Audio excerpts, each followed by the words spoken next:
ये इश्क नहीं आसान, इतना ही समझ लीजिए, एक आग का दरिया है, डूब के जाना है।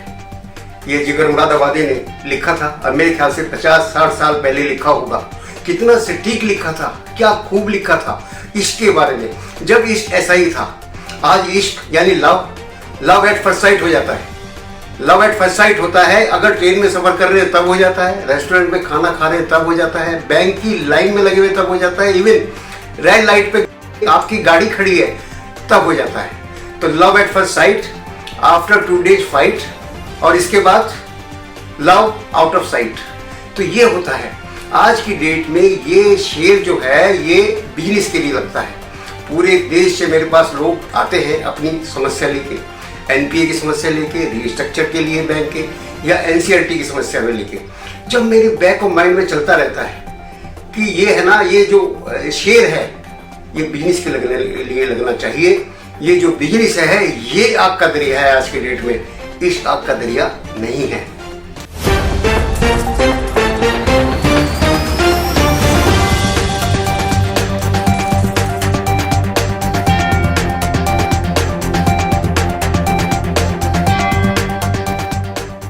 बिजनेस आज आग का दरिया क्यों बन गया? क्योंकि स्पीड, गति बढ़ गई। आज से 30 साल पहले, 40 साल पहले देखें ना तो लोगों की इतनी लालसा थी, बिजनेस बहुत साधारणतः किया जाता था और सभी लोग सक्सेसफुल होते थे।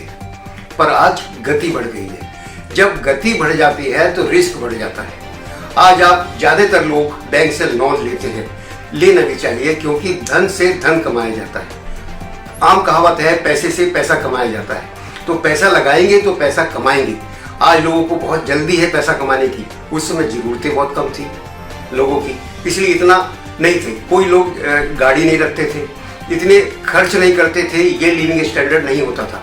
पर आज लोगों का लिविंग स्टैंडर्ड बढ़ रहा है, लोग विकास की गति को पकड़ चुके हैं, तो पैसा बैंक से चाहिए। पर बैंक से चाहने का मतलब क्या है कि इसका मतलब गति बढ़ गई।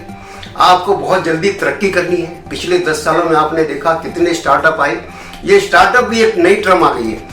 स्टार्टअप शुरू होते हैं 3-4 साल में कहीं के कहीं पहुंच जाते हैं। तो इसका क्या मतलब हुआ? गति बढ़ गई। अभी कभी आपने बैलगाड़ी में कोई खतरा देखा है क्या? बैलगाड़ी के एक्सीडेंट से कोई खतरा होता है क्या? कभी रिक्शा पे आपने सुरक्षा के नियम लिखे देखे हैं क्या? जब आप हवाई जहाज में बैठते हो तो सुरक्षा के नियम हैं। क्यों है सुरक्षा के नियम? कि अगर वो उड़ता रहेगा तो ठीक है, आसमान की ऊंचाइयों को छुएगा, अगर वो गिर गया तो बचने के कोई चांस नहीं है दोस्तों। इसी तरह से जब आप बैंक का लोन लेते हैं, आप समझ लीजिए आप हवाई जहाज में बैठ गए हैं। वो उड़ान भरेगा, उसकी उड़ान चलती रहेगी तो ठीक रहेगा। किसी दिन वो बैंक का लोन फेल होगा, एनपीए होगा, तो बचने की गुंजाइश नहीं होगी। अभी मैंने कहा ये आग का दरिया है। कैसी आग का दरिया है? जब आप बैंक का लोन ले लेते हैं, अगर वो ठीक चलता है, आप तरक्की करते हैं, 3-4 साल में कहीं के कहीं पहुंच जाते हैं। पर अगर आपका अकाउंट खराब हो जाता है तो उसके परिणाम बहुत ही भयावह होते हैं। पूरा देश जानता है, कैफे कॉफी डे के मालिक सिद्धार्थ जी ने सुसाइड किया बैंक के लोन की वजह से। एक नरेश गोयल जी जेल में बैठे हैं, जेट एयरवेज के मालिक। एंड किंगफिशर के मालिक माल्या जी उड़े हुए हैं, देश से भागे हुए हैं, उनको अपनी माटी से लेने नसीब नहीं है। इसलिए आपको सोचना होगा कि बैंक से लोन लिया है तो बहुत सतर्कता बरतनी होगी दोस्तों। आप हाँ इसके ऊपर बात करेंगे कि बैंक के लोन को आपने एनपीए नहीं होने देना। ये बात मैंने पिछले अपने एपिसोड में भी कही थी। आज मैं फिर आपको बताने जा रहा हूँ कि बैंक के लोन को किसी भी कीमत पे एनपीए नहीं होने देना, क्योंकि एनपीए होने देने का मतलब है सुसाइडल। आप अपना सुसाइड कर रहे हैं। आप क्यों उसको एनपीए होने देते हैं? आपकी जिस दिन पहली किस्त टूट जाती है उसी दिन बैठ के मनन करिए और इसका आकलन करिए कि ये समस्या हमारी अगर टेम्परेरी है तो ठीक है, दूसरी इंस्टॉलमेंट पे चला जाएगा, दोनों इंस्टॉलमेंट। मगर आपको लगता है कि हमारी वाइबिलिटी नहीं आ रही, प्रॉफिटेबिलिटी नहीं आ रही, ये बिजनेस के नंबर्स नहीं आ रहे, ये नहीं चलेगा, तो उसको बंद करने की सोचिए दोस्तों। अगर आप खुद उसको बंद करेंगे तो आपका अकाउंट एनपीए नहीं होगा। आप बैंक से एग्जिट प्लान मांगेंगे कि मेरे को बिजनेस बंद करना है, मैंने बैंक का पैसा लौटाना है। ये तो बहुत बाद की बात हुई। पर सबसे पहले देखिए, अगर आपकी टेम्परेरी प्रॉब्लम है तो आप किसी से भी पैसा उधार लेके बैंक की किस्त जरूर भरिए। क्योंकि उसके जो परिणाम होंगे एनपीए होने के बाद फिर आप उसको संभाल नहीं पाएंगे। दोस्तों, ये बिजनेस तो बंद होगा, कभी जीवन काल में अपने बिजनेस नहीं कर पाएंगे। इसलिए मैं आज ये आपको सलाह देता हूं कि बैंक के लोन को एनपीए ना होने दें। अब उसके लिए क्या जरूरी है कि बैंक की किस्त टाइम से दें, वो तो किसी के हाथ में है नहीं। पैसा तो पैसे का काम पैसे से चलेगा। अगर आपके पास पैसा नहीं है, आप किसी से लेके दें। आपके व्यवसाय में दो तरह के लोन होते हैं, एक टर्म लोन, एक वर्किंग कैपिटल लोन, जिसको हम सीसी लिमिट बोलते हैं। अब टर्म लोन में आपको इंस्टॉलमेंट देनी पड़ती है, that includes principal and interest. वो हर महीने देंगे और कोई तरीका नहीं है उसका। जो आपका सीसी है उसमें आप सिर्फ इंटरेस्ट भरते हैं, वो 1 साल के लिए होता है। जितना आप इस्तेमाल करते हैं उसमें इंटरेस्ट लगता है, उसमें और कोई आपको ईएमआई नहीं देनी पड़ती। बट अगर इंटरेस्ट नहीं भरते, मैंने आपको पिछले एपिसोड में बताया था कि अगर वो अकाउंट आउट ऑफ ऑर्डर रहा, 3 महीने तक उसमें इंटरेस्ट नहीं बना, तो वो भी आपका अकाउंट एनपीए होता है। इसके अलावा वो अकाउंट 1 साल के लिए होता है। अगर उसमें 1 साल पूरा हो जाता है तो हमें उसको रिन्यू कराना पड़ता है, तो उसकी रिन्यूअल टाइम से कराएं। अगर उसकी रिन्यूअल टाइम से नहीं कराते हैं तो वो एनपीए हो जाएगा। एंड अगर उसकी स्टॉक स्टेटमेंट आपने हर महीने देनी होती है, अगर वो नहीं टाइम से देते हैं तो एनपीए हो जाएगा। इसका मतलब क्या हुआ कि टर्म लोन में पैसे का काम पैसे से चलेगा। पर इस अकाउंट को एनपीए से रोकने के लिए बहुत जरूरी है कंप्लायंसेस करिए, स्टॉक स्टेटमेंट टाइम से दीजिए, एंड जो हमारी रिन्यूअल है उसको पूरे साल में, जब साल खत्म हो जाता है, उसको तुरंत कराइए। अब मैंने ये बात आपसे क्यों करी है? मैं आपसे ये कहना चाहता हूँ कि अभी थोड़ी देर पहले मैंने कहा था कि जिसने दर्द दिया वही दवा देगा, प्रोवाइडेड आपने कंप्लायंस की है। अगर आपने सीसी अकाउंट की कंप्लायंस ठीक से कर रहे हैं दोस्तों, तो उसमें क्या होगा कि आप बैंक से, अगर उनकी कंप्लायंस ठीक चल रही है, उनकी फाइलिंग ठीक हो रही है, उनकी आप रिन्यू ठीक से करा रहे हैं, आपको कभी पैसे की जरूरत पड़ेगी। मान लीजिए 1 करोड़ की लिमिट है, आप 10 से 20% ध्यान दीजिए उसमें एडहॉक ले सकते हैं। कहाँ इस्तेमाल करने के लिए? टर्म लोन में आप उसकी इंस्टॉलमेंट भर सकते हैं, 1 इंस्टॉलमेंट 2 इंस्टॉलमेंट के लिए आप 10 से 20%। अब ये सिर्फ टर्म लोन के लिए तो नहीं होगा। अगर जाहिर सी बात है आप टर्म लोन नहीं दे पा रहे हैं तो कहीं और भी आपको फाइनेंशियल क्रंच है, तो इसलिए 10-20% आप बैंक से रिक्वेस्ट करके, जो बैंक दे सकता है, ये एडहॉक आपको साल में 3 बार दे सकता है, 3-3 महीने के लिए।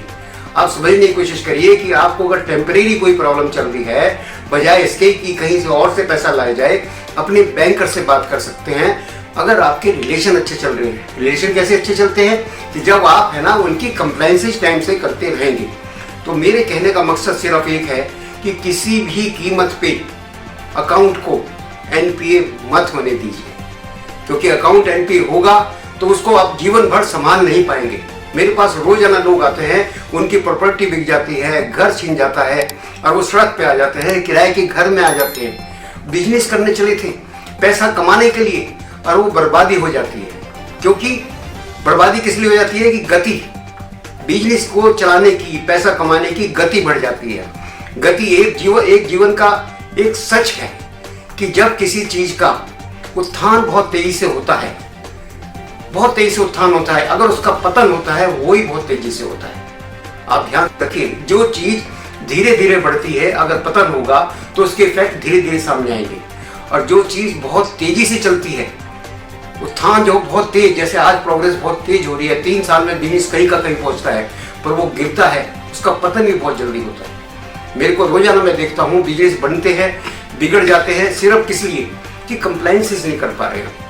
आपके हाथ से निकल जाता है बिजनेस जिस दिन आप अकाउंट को एनपीए होने देते हैं। मैंने अभी थोड़ी देर पहले बताया था कि बड़े बड़े बिजनेस हाउस का क्या हाल हुआ। ये कंप्लायंसेस, ये बात सिर्फ बिजनेस हाउस पे लागू नहीं होती, ये बात बैंकों के ऊपर भी लागू होती है। बैंकों को तो बिजनेस हो रहा है, बैंक बिजनेस मल्टीफोल्ड करते जा रहे हैं, इतने 100 करोड़ के, 1000 करोड़ के, 12-12 करोड़ के लोन दे रहे हैं, तो कंप्लायंसेस वो भी ठीक से नहीं करते तो मात खा जाते हैं। जैसा कि आपने पीछे देखा कि चौकसी की चौकसी नहीं कर पाया पंजाब नेशनल बैंक, मेहुल चौकसी 12,000 करोड़ रुपए का चूना लगाया पंजाब नेशनल बैंक को, एंड उसके बाद वो भाग गए, बैंक कुछ नहीं कर पाया। अगर कंप्लायंसेस ठीक से होती, उसकी रिपोर्ट ठीक से बैंक के पास आती, तो उस पर एक्शन लिया जाता, उसको भागने नहीं दिया जाता। तो कोई भी बिजनेस है उसके अंदर कंप्लायंसेस होनी चाहिए। मैंने आपको बताया ये सिर्फ बिजनेस पे लागू नहीं है, बैंकों पे भी लागू है। बैंक भी डूबते हैं, बैंक भी आपको पता है आज की डेट में कितने बंद हो रहे हैं बैंक भी, या मर्ज हो रहे हैं। इसका क्या मतलब है? आपने कभी ये देखा नहीं है कि बैंक भी मर्ज हो रहे हैं? क्यों मर्ज हो रहे हैं? क्योंकि बैंक को भी लॉसेस हुए हैं। कंप्लायंसेस, मैंने पिछले एक एपिसोड में कहा था कि आपको बैंक को ये चाहिए कि जब 100 करोड़ से ऊपर का लोन देते हैं, एक नॉमिनेटेड डायरेक्टर बैंक का होना चाहिए कंपनी में, जो उनके क्रियाकलापों के ऊपर नजर रखे, जो कि नहीं है। कभी ना कभी रिजर्व बैंक को ये करना पड़ेगा, किन हालतों में देखते हैं। तो मेरा आपसे यही एक आज का मंत्र मैं आपको देके जा रहा हूँ, किसी भी कीमत पे अकाउंट को एनपीए ना होने दें। अगर एनपीए के कगार पे खड़ा है तो उसको बिजनेस को बंद कर दें, हाथ जोड़ ले बैंक से कि हमारे से पैसा वापस लीजिए।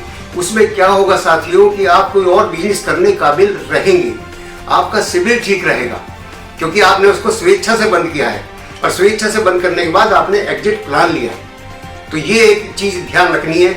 मेरे पास जितने लोग आते हैं 90% लोग ऐसे हैं जिनका अकाउंट एनपीए हो गया है। 3 या 4% लोग ऐसे आते हैं कि हम स्ट्रेस में हैं, हमें क्या करना है, हम उनको भी सलाह देते हैं। पर जो आदमी एनपीए हो चुका है उसको संभालना बहुत मुश्किल है, वो बिजनेस को बंद ही करना पड़ेगा। तो आज का ये मंत्र ध्यान में रखें, बिजनेस को अपने कभी भी एनपीए ना होने दें। और आज मैं हमेशा की तरह आपसे रिक्वेस्ट करूंगा, आप मेरे इस चैनल को सब्सक्राइब नहीं कर रहे हैं, और जब सब्सक्राइब ही नहीं करेंगे तो बहुत सारी आपको आगे आने वाली वीडियो का पता नहीं चलेगा कब आई कब चली गई। तो उसको सब्सक्राइब जरूर करिए। मैं हमेशा कहता हूँ पसंद करिए या ना करिए, वो आपकी चॉइस है, पर सब्सक्राइब जरूर करिए। मिलता हूँ अगले हफ्ते, तब तक खुश रहिए, आबाद रहिए और मेरा ये चैनल देखते रहिए। धन्यवाद।